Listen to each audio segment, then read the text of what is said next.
With distant echoes of the Great Depression of the 1930s, they've been on the march in Jarrow again this weekend.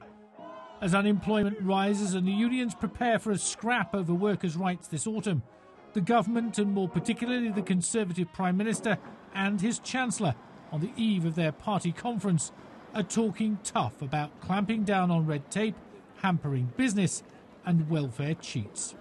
Good afternoon.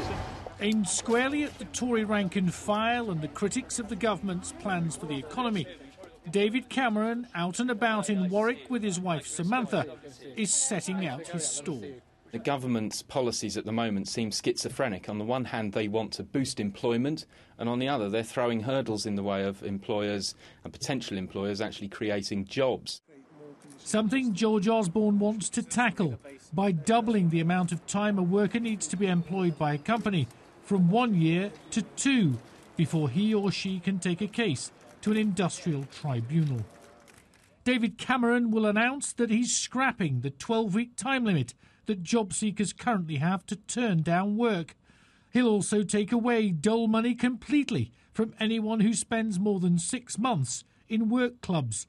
And those who are claiming the benefit may have to justify what they're doing to find work. We've got to have welfare reform, but if we're having more people on the dole, it's going to cost more. That ultimately is the welfare strategy we've got to have, is growth. But actually this idea that attacking employment rights is going to be somehow a route to prosperity, that's just not going to happen.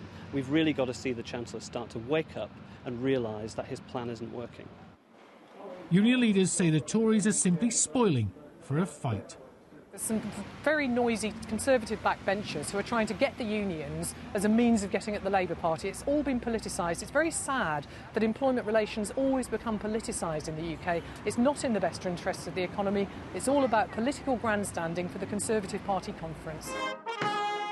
With the TUC planning a big march in Manchester tomorrow to coincide with the Conservative Party conference beginning in the city, the battle lines are being drawn for the government and unions to fight it out this autumn over workers' rights.